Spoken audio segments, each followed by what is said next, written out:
y dice que Jesús y sus discípulos estaban bautizando. Si te vas más adelantito, en el 4:2, vemos que en realidad los que bautizaban eran los discípulos, no Jesús mismo. Luego nos dice que Juan estaba en Enón, que no sabemos exactamente dónde está, pero sabemos que también estaba bautizando. ¿Sí?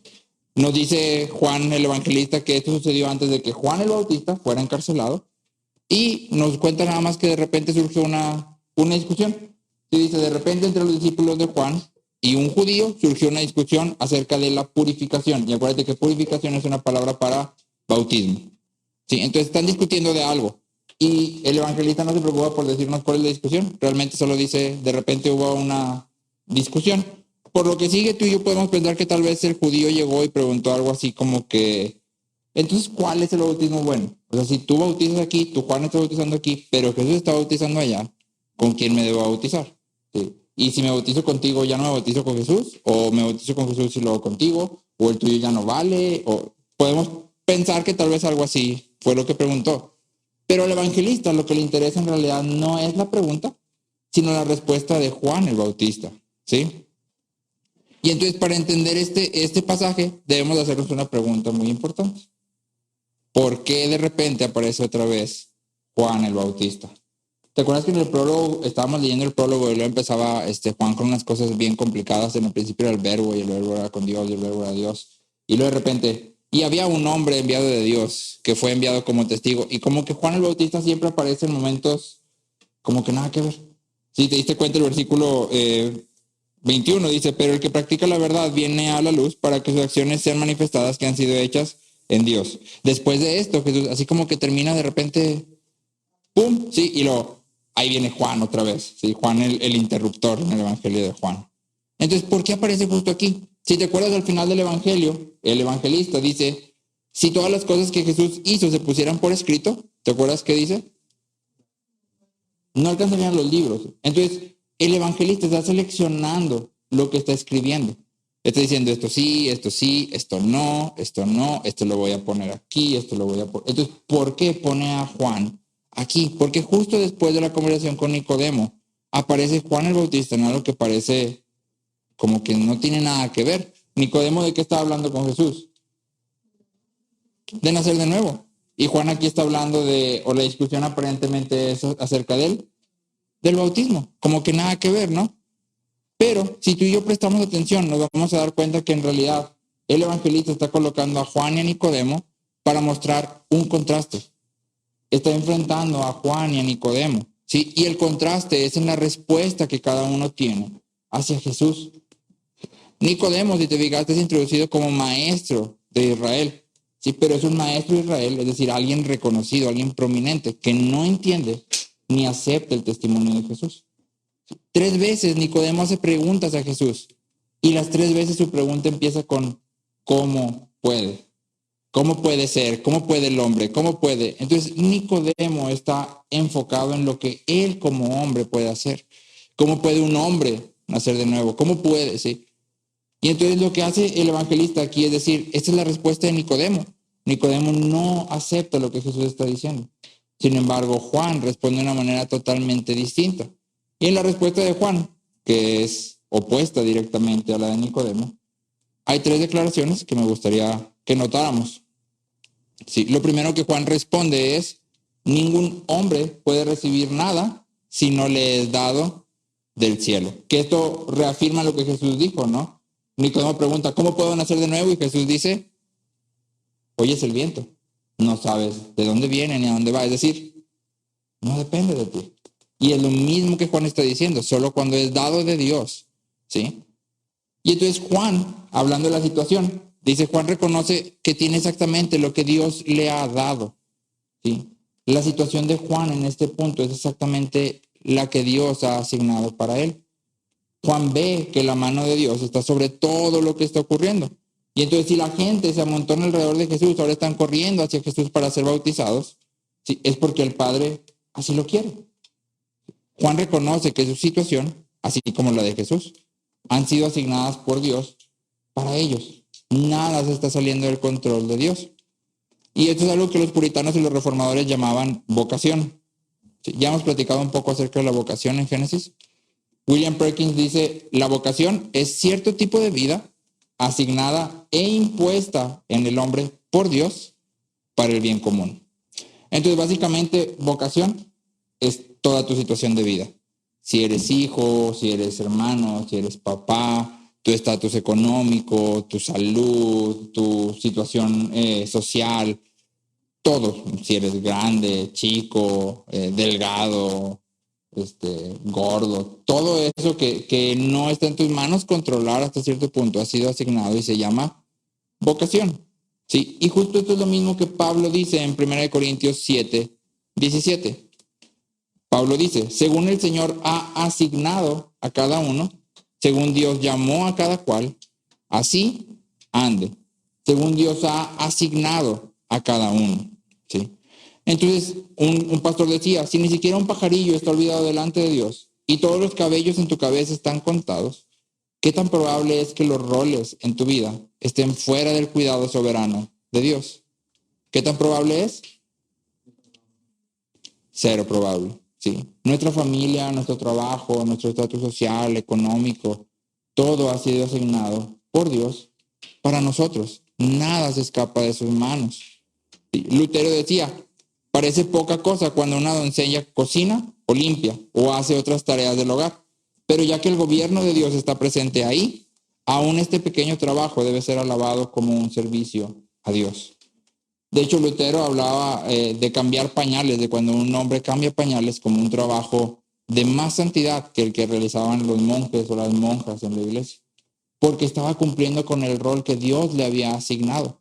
En este momento él era papá, ¿sí? Y la forma correcta de servir, glorificar y adorar a Dios era llevar a cabo su rol como papá de manera diligente, ¿sí? Entonces, sin importar cuál sea nuestro rol en nuestra vida, ¿sí? Sin importar qué es lo que estamos viviendo hoy, sin importar qué tan diferente se vea de nuestros planes. No sé si ustedes pusieron en la escuela alguna vez hacer un proyecto de vida, ¿sí? ¿Cómo te ves en 10 años? ¿Y cómo te ves en 20? Y te imaginas tu vida, no sé qué te imaginaste tú. Si estabas en la carrera, seguramente te imaginaste así como que no, estoy trabajando en tal empresa y voy a ser bien pro y me voy a vestir así, voy a viajar y ves la serie, ¿no? Yo estoy estudiando Derecho, no, me voy a ver como el de la serie, ese de, ¿cómo se llama?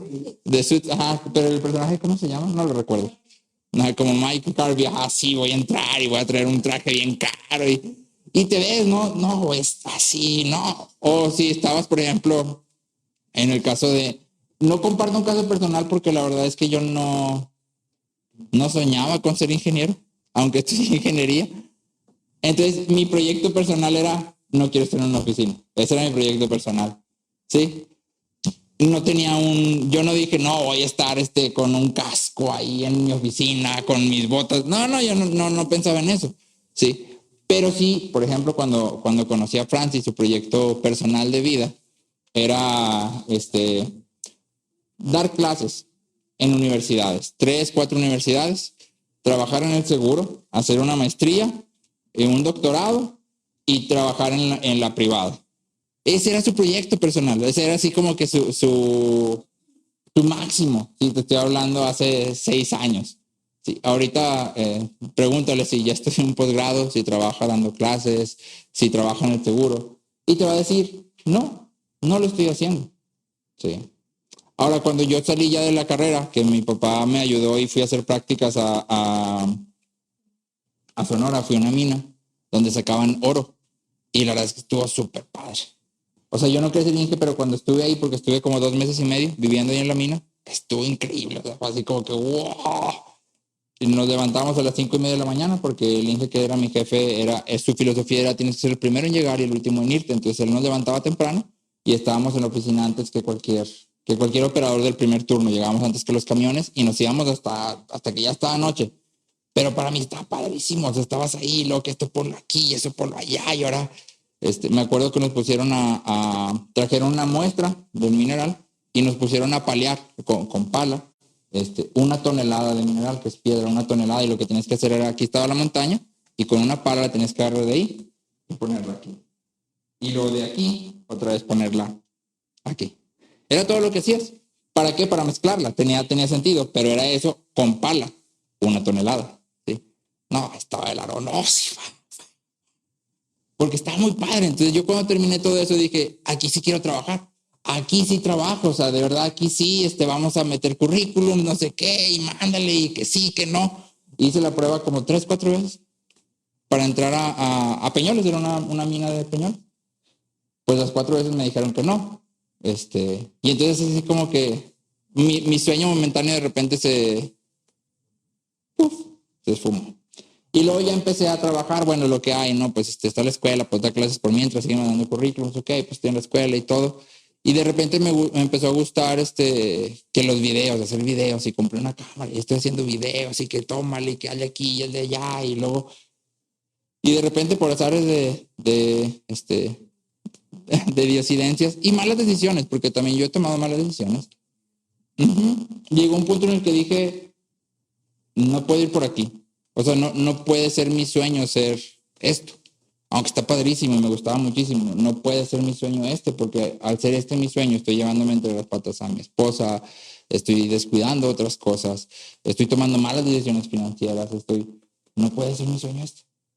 Y entonces vendí todas mis cámaras, la neta sí me costó bastante, me dolió mucho. Pero finalmente dije, bueno, si no es por aquí, pues no es por aquí, Dios sabrá. Si no crees que estuve gozoso vendiendo mis cámaras. Pero finalmente he visto hasta el día de hoy que Dios ha tenido cuidado de todo lo que ha pasado. Aun cuando mis planes no se parecían a lo que estoy viviendo hoy. Yo nunca me imaginé estar aquí donde estoy ahorita.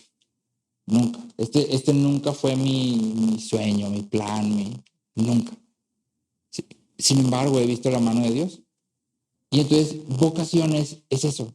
Realizar, darnos cuenta que no importa lo que estamos viviendo hoy, y no importa qué tan alejado está de nuestro proyecto personal o de nuestros sueños, no se ha salido de la mano de Dios. Ni siquiera cuando mis propias malas decisiones me hayan traído ciertas consecuencias. Ni siquiera en ese punto se han salido de la mano de Dios. Y eso es lo primero que la respuesta de Juan nos enseña. Una confianza total en la soberanía de Dios. Nadie puede obtener nada si no le es dado por Dios. ¿Sí? Entonces, ¿qué tienes ahorita? ¿Una temporada de tribulación y sufrimiento? No se ha salido de las manos de Dios. ¿Una temporada de abundancia y gozo? No se ha salido de las manos de Dios. Estás en un punto en el que tienes que renunciar tal vez a ciertos sueños, proyectos, ideas que tenías. No se ha salido de la mano de Dios. Dios sigue teniendo cuidado. ¿Sí? Entonces, lo primero que la respuesta de Juan nos enseña es, Dios tiene cuidado de todo. ¿Sí? Y yo le honro cuando vivo mi vocación, la situación en la que estoy ahorita, para su gloria. ¿Sí? Una pregunta que hemos traído así como que últimamente es, al final de tu día, ¿cómo glorificaste a Dios?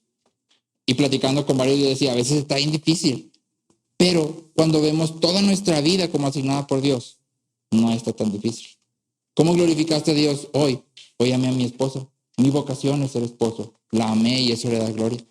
Cuidé a mis hijas, jugué con ellas. Sí. Tuve cuidado de mis hermanos, obedecí a mis papás. Es parte de tu rol. Y glorifica a Dios cuando lo hacemos bien. Sí. Ok, primera parte, ¿no? Segunda parte de la respuesta de Juan. Juan continúa y dice, ustedes mismos me son testigos de que dije, yo no soy el Cristo, sino que he sido enviado delante de él. El que tiene la novia es el novio, pero el amigo del novio que está allí y le oye, se alegra en gran manera con la voz del novio. Y por eso este gozo mío se ha completado. Entonces, el gozo de Juan está completo porque el novio ya llegó. Sí, él era una voz y había estado predicando y de repente viene Jesús y dice, él es, el novio ya llegó, al que él estaba anunciando, ya estaba aquí. Pero esto obviamente significaba que el ministerio de Juan empezaba a ser eclipsado. El ministerio de Juan empezaba a achicarse porque el de Jesús empezaba a crecer. ¿Sí? Y Juan dice, mi gozo está completo. El hecho de que él esté ganando renombre, el hecho de que él esté creciendo, aunque yo tenga que mi ministerio tenga que achicarse, eso para mí es lo máximo. ¿Sí? Y esto no es nada más falsa humildad, porque uno pudiera decir, y muchas veces somos humildes falsos, ¿no? No, gracias a Dios que le está yendo muy bien. Pero exactamente. Cuando estaba leyendo esto, leí una historia de unos pastores que sirvieron en Londres. Y era acerca de un pastor que se apellidaba Mayer, que fue un buen pastor, un buen predicador, pero le tocó ir a una iglesia en Londres al mismo tiempo y muy cerca de la iglesia de Spurgeon. Spurgeon es conocido como el príncipe de los predicadores. Entonces, él mismo cuenta que se paraba fuera de su iglesia y lo único que veía era las carrozas pasar al tabernáculo, que era el nombre de la iglesia de Spurgeon, ¿sí? El tabernáculo metropolitano. Entonces dice que él estaba ahí, que era como que, o sea, ¿para qué predico, no? ¿Y para qué estoy aquí si todo el mundo va con Spurgeon? Sí. Y ya después empezó a llegar gente a su iglesia, pero entonces apareció otro predicador que se llamaba Campbell Morgan, que también fue muy bueno. Y entonces ahora toda la gente iba con Campbell Morgan. De hecho, él mismo platica que a veces compartían conferencias y cuando Morgan predicaba, estaba toda la gente ahí, se subía él a compartir y la gente se iba. Imagínate. Y yo decía, no puede ser, o sea, imagínate, digo, somos hombres, o sea, no creas que que gozo tengo de que se vayan cuando... No, imagínate. Y entonces él dice que llegó a la resolución, decidió orar por Campbell Morgan. Todos los días orar por él y porque Dios lo dirigiera y lo bendijera y lo prosperara conforme a su voluntad. Y su razonamiento fue, el Espíritu Santo no me va a dejar envidiar a alguien por quien estoy orando todo el tiempo. Y dio resultado. Sí, y lo que sucedió fue que la iglesia de Morgan creció tanto que la gente empezó a venir a la de Mayer. Ya no cabían allá y se vinieron a la de Mayer. Pero empezó a él a hablar bien de Morgan. Ya escuchaste a Campbell Morgan, estudiaste, fuiste con él, lo viste, o sea, sí. Entonces, muchas veces tú y yo somos humildes falsos. No, gracias que lo está allá, pero por dentro. ¿Por qué? Porque esa es nuestra naturaleza, es parte de lo que el pecado ha hecho en nosotros.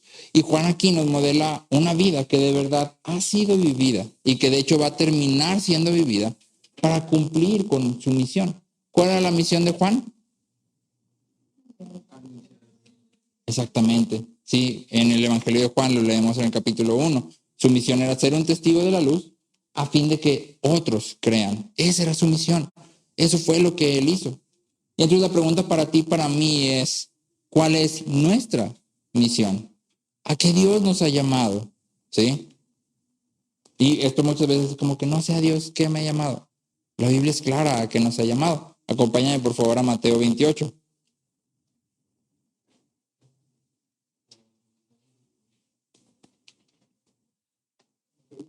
Mateo 28, versículos 19 y 20. Mateo 28, versículos 19 y 20.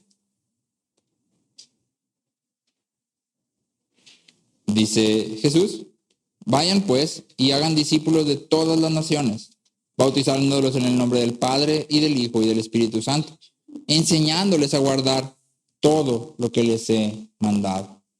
Entonces nuestra misión es hacer discípulos. A eso hemos sido llamados como iglesia, a hacer discípulos. Obviamente hacer discípulos tiene dos partes. La primera es proclamar el evangelio, ¿sí? De manera que las personas vengan. Pero una vez que vienen, no es como que ya vino, ya es un discípulo. No, ahora tengo que enseñarles. Tengo que ayudarles a madurar, ¿sí? En la fe, a vivir una vida fiel en todas sus áreas. Cómo la fe toca cada área de tu vida.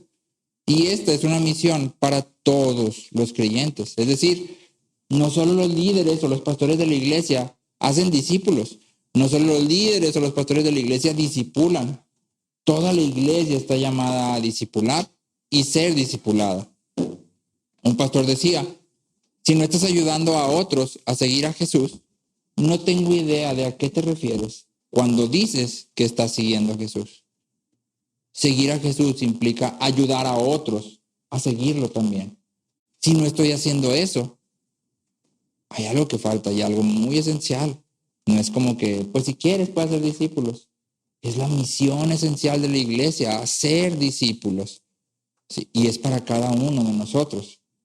Obviamente la pregunta es, ok, pero ¿y cómo se hace un discípulo, no? O sea, ¿cómo hago? Ya, aquí estoy en la iglesia, estoy escuchando el llamado, ¿cómo empiezo? Sí. Uno, tenemos que hacer de esto una prioridad en nuestra vida. Obviamente ya es una prioridad ¿Por qué? Porque Jesús no te lo está poniendo opcional. Ya es una prioridad, pero debemos de hacerlo una prioridad. Generalmente la primera excusa para decir, no, es que no puedo crecer con nadie en la palabra es que no tengo tiempo. No me alcanza el tiempo. Pero la verdad es que Dios nos ha dado a todos el mismo tiempo y nos demanda las mismas cosas. Entonces no tengo suficiente tiempo. Hay una mala administración de mi tiempo o un orden equivocado de prioridades, ¿sí? No creo que en todo un mes no tengas tiempo para ni una sola vez juntarte con alguien de la iglesia y juntos estudiar la palabra. Entonces debemos de hacer una prioridad de esto, ¿sí? En segundo lugar, debemos de cultivar relaciones profundas y honestas, intencionalmente, ¿sí? En la iglesia muchas veces la gente que viene obviamente es gente que nosotros evangelizamos por lo general y por lo tanto es gente con quien ya tenemos cierta afinidad. Entonces me llevo bien con fulanito y ese es mi amigo en la iglesia. Todos los demás, quién sabe, ¿sí? Pero en realidad el llamado de la Biblia es totalmente distinto. Es aquí estoy, en esta iglesia, es donde Dios me ha puesto. ¿Sí? Y mi llamado es hacer relaciones, forjar relaciones con cada una de las personas. Obviamente tendremos más afinidad con unas que con otras, pero mi llamado es forjar esas relaciones con todos. ¿Sí? Y 3, escucha. Primero que todo, escucha. Aprende a escuchar. Instruye, exhorta, anima y abre tu corazón y tu vida. Muchas veces queremos nosotros ponernos en la postura de el discipulador. Yo soy el discípulo. Y entonces voy y me veo con fulanito, vamos a un café y llegas al café y ¿cómo has estado? ¿Y cómo te ha ido en tu día y en tu vida? Fíjate que creo que eso está un poco... Pero tú y yo no le decimos nada de nosotros. Ah, no, sí. ¿Y tú cómo has estado? Bien, gracias a Dios. Así es. ¿Y ya? Eso no es discipular. Discipular implica abrir mi vida, abrir mi corazón. Fíjate que he estado batallando con esto. Fíjate que ahorita la verdad estoy triste, estoy preocupado, tengo miedo, estoy ansioso. Sí, todas esas son emociones humanas válidas. Dios las puso. Sí. A veces están mal dirigidas o mal expresadas, pero no se le fue a Dios. No, yo no les iba a poner miedo y ya se lo... No. Entonces, discipular implica también abrir nuestro corazón a la gente con la que estamos interactuando, sino nada más sacar toda nuestra sabiduría y conocimiento. Filipenses 2, 4 y 5, te lo estoy leyendo en la palabra de Dios para todos. Dice que cada uno no busque su propio bien, sino el de los demás. Piensen y actúen como Jesucristo. Sí, después de esto, Pablo empieza a desarrollar, el cual siendo igual que Dios, no estimó, sino que se despojó y tomó forma de siervo. Entonces,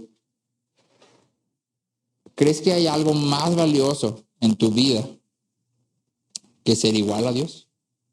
¿Algo que pueda valer más que eso? No. ¿A qué es lo que no puedes renunciar para ser discípulo dentro de la iglesia? No, Dios, es que no puedo porque fíjate que tengo que ver la serie del Netflix. Tengo que ir con mis amigos. Tengo una cena ya familiar que no puedo cancelar todos los días. La Biblia me está llamando. Y entonces la pregunta para ti y para mí es, ¿estamos respondiendo a este llamado? Esta es nuestra misión. Sí, haz como que estamos empezando el año, ¿no? Por el momento. Haz un recuento de todo el año pasado. ¿Cuántas veces en el año dedicaste tiempo para juntarte con alguien dentro de la iglesia y conocerse mutuamente y tal vez de manera formal y estructurada estudiar un libro de la Biblia? ¿Cuántas veces en el año? Sí. Porque si no lo estamos haciendo, entonces hay algo que falta. Y ojo, sí, no digas, no, pues es que el pastor me dijo que fuera a su casa, ya cuenta una y como fui 3 veces, no. Eso es una cosa. Y el que lo está iniciando es el líder de la iglesia. Pero tú, ¿cuántas veces lo iniciaste hacia alguien más? Sí. Otra vez te quiero leer la cita del pastor. Si no estás ayudando a seguir a otros a seguir a Jesús, si no estás ayudando a otros a seguir a Jesús, no tengo idea de a qué te refieres cuando dices que estás siguiendo a Jesús. Seguir a Jesús implica ayudar a otros a seguirlo. ¿Sí? No se puede desconectar a quien estás ayudando. ¿Sí? Y la parte final de la respuesta de Juan que me gustaría enfatizar, dice que todos lo conocemos generalmente, ¿no? Es necesario que Él crezca y que yo disminuya. ¿Sí? Y esta es una verdad en la vida de todos los creyentes. Creo que generalmente es algo que todos incluso repetimos y oramos. ¿Sí? Pero creo que es algo que debemos de ser conscientes, que tiene que estar sucediendo, no nada más decirlo.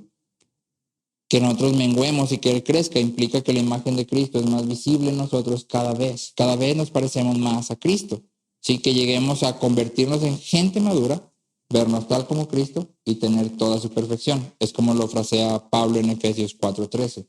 Que lleguemos a convertirnos en gente madura, vernos tal como Cristo y tener toda su perfección.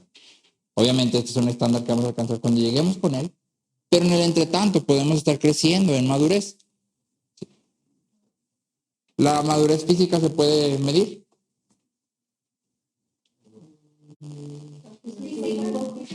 ¿Física se puede medir? ¿Sí? Físico, sí, vas creciendo, ¿no? Hasta que llega, por ejemplo, llega una edad en la que ya puedes tener hijos.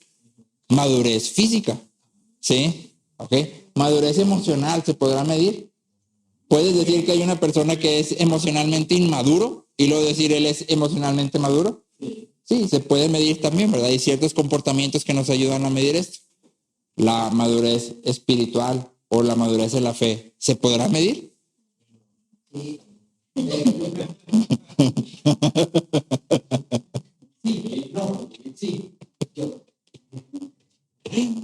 Sí, sí se puede medir. Y la Biblia marca varias características, pero aquí te quisiera presentar nada más 5, ¿sí? Y las voy a ver de manera breve. Creo que todos las conocemos, pero a veces no están presentes. Entonces es importante que estén ahí en nuestra mente todo el tiempo. Son marcas de madurez, ¿ok? Una pregunta. ¿A los cuántos años un niño o una niña es físicamente maduro? Ya se considera un adulto.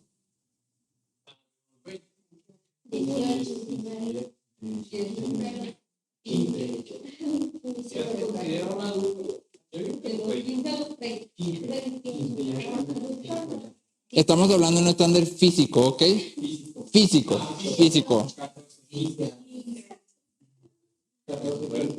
La madurez física se alcanza cuando eres capaz de reproducirte. ¿Sí? Entonces, una vez que ya puedes tener hijos, ya alcanzaste madurez. Ajá. Ahora, obviamente hay una madurez emocional que también nosotros le metemos, porque no dices que un niño de 13 años es un adulto. ¿Pero por qué no es un adulto? Porque le falta madurar emocionalmente. Sí, hay ciertas cosas de sus emociones, su manera de pensar que todavía no moldea. Sí, pero física, 13 años. Emocional, 70. Sí. Sí. Ok. ¿Cuántos años será un buen tiempo para decir ya tendrías que ser maduro en la fe? 30 años de creyente. 10. 15. 2 años.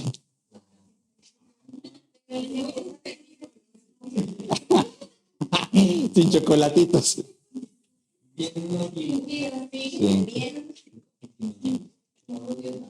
Ok, pues tenemos ahí un número, como que no hay un número exacto, ¿no? O sea, es así como que puede haber muchas cosas, depende, todo esto, ¿no?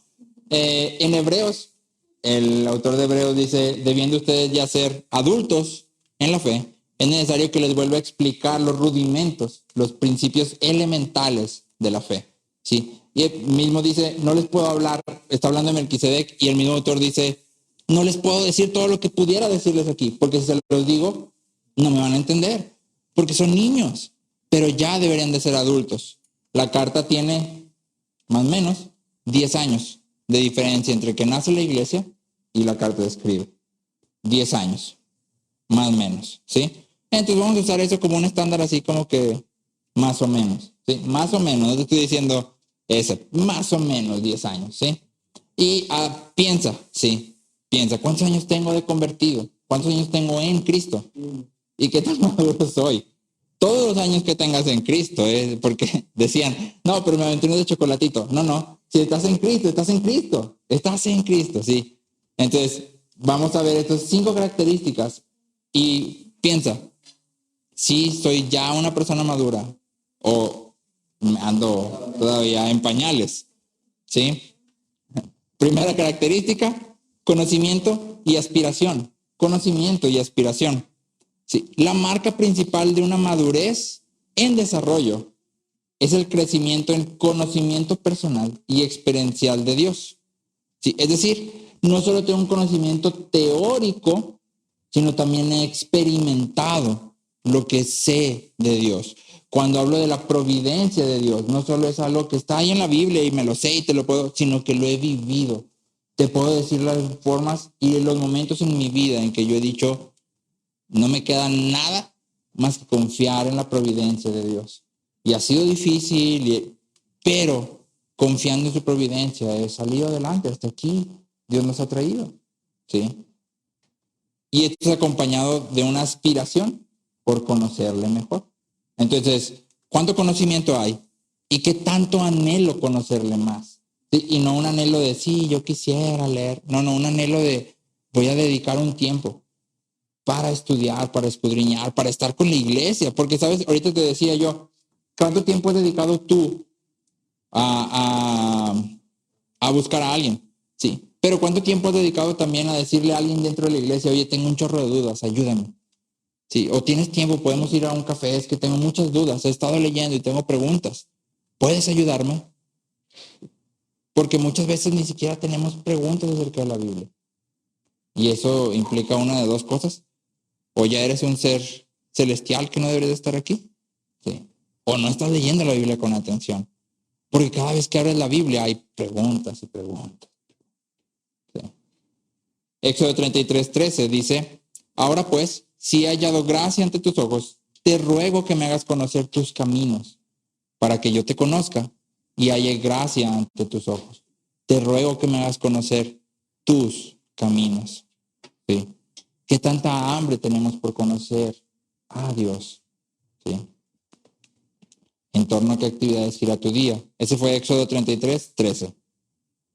¿En torno a qué actividades gira tu día? Muchas veces es que no me queda tiempo, no me alcanza para leer la Biblia, no me alcanza para orar. Entonces reordena tu día. Hay cosas más importantes. ¿Sí? El conocimiento y el anhelo de conocer más es una marca de madurez. ¿Sí? Ojo, hago mucho énfasis en conocimiento experiencial. Si no es conocimiento teórico, conocimiento que tengo aquí nada más. Sí, es conocimiento de algo que he vivido, que ha transformado mi mente, pero también ha transformado mis afectos. Sí. Segunda característica, un objetivo claro. ¿Cuál es el fin supremo de la existencia del hombre? Glorificar a Dios y disfrutar de Él para siempre. Un objetivo claro, glorificar a Dios. Sí. Cuando Cristo ora, el Padre Nuestro dice, santificado sea tu nombre. Esa es la primera petición. Sí, y básicamente es una petición para que el nombre de Dios sea honrado y glorificado en todo lugar por todas las personas vivas.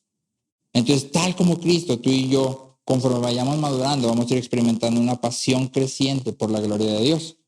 ¿Cómo se ve una pasión creciente por la gloria de Dios? Se ve cuando tú y yo tomamos decisiones con una pregunta en mente siempre. ¿Cómo esto se relaciona con la gloria de Dios? No, que vamos aquí, que vamos allá. Ok, ¿cómo se relaciona con la gloria de Dios? Si voy, ¿glorifico a Dios o no? No, es que tienes que hacer esto. Ok, si lo hago, ¿glorifica a Dios o no? ¿Sí? Si me como este pan, ¿glorifica a Dios o no? Si me gasto mi dinero aquí, ¿glorifica a Dios o no? Si invierto mi tiempo en esto, ¿glorifica a Dios o no? ¿Sí? Esa es la pregunta central, ¿sí? Que refleja que tenemos un objetivo claro, glorificar a Dios. ¿Sí? Tercero, discernimiento. El cristiano maduro tiene un discernimiento creciente. Y el discernimiento nos ayuda a saber a diferenciar entre verdad y mentira, bien y mal. Y esto es difícil porque a veces hay situaciones que en realidad la Biblia no aborda directamente, ¿sí? Y que entonces tenemos que tener una cuestión de discernimiento. O sea, puede que no sea malo totalmente, pero tal vez no es el momento correcto para hacerlo. Y entonces tenemos que discernir. ¿Cómo hacemos para crecer en discernimiento? Otra vez, Hebreos 5:14 nos ayuda. Dice Hebreos 5:14. La comida sólida es para los que han crecido espiritualmente y para aquellos que por la práctica han aprendido la diferencia entre lo bueno y lo malo. ¿Cómo crecemos en discernimiento? Por la práctica. Entrenando. Sí, el discernimiento viene de entrenar. Es decir, leo la Biblia, aprendo sus principios y luego los aplico constantemente a mi vida. Y eso me va a ayudar a cada vez más poder discernir entre bueno y malo, correcto e incorrecto. ¿Sí? 4, fruto, obviamente. ¿Sí? Fruto. Un discípulo sin fruto es una contradicción total. Y Cristo mismo dice, y vamos a llegar allá por Juan 15, si el que en mí no lleva fruto, cuello. Entonces, ¿qué constituye el fruto? Hay 2 áreas principales. La primera es en el carácter, que aquí puedes recordar Gálatas 5. Amor, gozo, paz, paciencia. Ese es fruto. ¿Qué tanto de estas virtudes se ven en mi vida? Amor, gozo, paz, paciencia, benignidad, bondad. ¿Qué tanto se ven en mi vida día a día? ¿Sí? Y en segundo lugar, servicio. ¿Sí? Almas ganadas y vidas discipuladas y estimuladas a caminar más cerca de Dios son la evidencia de un creyente maduro. ¿Sí? Servicio. Y por último, en quinto lugar, amor creciente. El discípulo maduro, el cristiano maduro, va a demostrar amor por Dios y por los otros. ¿Sí? Y esto se va a traducir en unidad con la iglesia. ¿Sí? El amor no es estático. Cuando leímos ahí en Juan 3:16, que lo acabamos de pasar, de tal manera amó Dios al mundo que sintió mucha lástima por nosotros y nos vio desde lejos. De tal manera amó Dios al mundo que ha dado a su Hijo unigénito. El amor tiene pies. ¿Sí? Caridad, exactamente la palabra bíblica. El amor se mueve. Entonces, si yo digo que amo a los que me rodean, me muevo. ¿Sí? Un comentarista dice, las mayores riquezas de la vida cristiana no pueden ser alcanzadas en aislamiento. Y es por eso que el amor es una parte fundamental del creyente maduro. ¿Sí? Las mayores riquezas de la vida cristiana no pueden ser alcanzadas en aislamiento. ¿Sí? Entonces, básicamente, la respuesta de Juan nos da tres ideas centrales, 3 características. Juan está totalmente confiado en la soberanía de Dios. Juan vive para cumplir su misión. Y Juan muere a él mismo cada vez, cada día, en todo tiempo. ¿Sí? Juan y Nicodemo habían sido testigos del mismo Jesús, pero habían llegado a conclusiones totalmente distintas. Nicodemo tenía toda la teoría. ¿Sí? Si te acuerdas, lo presenta, y las palabras que usa el evangelista son interesantes. Lo presenta como un fariseo prominente entre los judíos. Lo presenta como un maestro de Israel. O sea, era una persona que sabía. ¿Sí? Y Nicodemo reconocía que Jesús era algo más que una persona normal, porque Nicodemo le dice, sabemos que las cosas que tú has hecho nadie las puede hacer si no viene de Dios, si no ha sido enviado por Dios. Entonces Jesús era algo más que una persona normal, ¿sí? Pero Nicodemo todavía permanecía en la oscuridad. No podía reconocer a Jesús como el Cristo, ¿sí? Aún ante las señales que había realizado. En cambio, Juan reconoce a Jesús como el Mesías mismo, y no nada más de palabras, sino con su vida misma. Y Juan confía en la soberanía, Juan se goza en la gloria de Cristo, y Juan hace morir su ego. Entonces la pregunta para ti y para mí que el evangelista nos está presentando en este pasaje es, ¿quién eres tú? ¿Juan o Nicodemo? ¿Sí? No hay un Nico Juan, es o Juan o Nicodemo. Solo hay 2 formas de responder ante la persona de Cristo. ¿Sí? Según de Corintios 13:5, Pablo dice, examínense para saber si su fe es genuina. Pruébense a sí mismos. Tal vez tú y yo podemos reconocer que Jesús es más que un hombre. Incluso podemos decir Jesús es Dios, ¿sí? Y podemos ser maestros en la iglesia y podemos ser prominentes en cuanto a la palabra, ¿sí? Pero todo esto solo nos convierte en un Nicodemo. Jesús es algo más que una persona normal. Y me sé toda la teoría, y me sé las doctrinas, y me sé versículos, y me sé... Pero eso no me hace nada distinto de Nicodemo, ¿sí?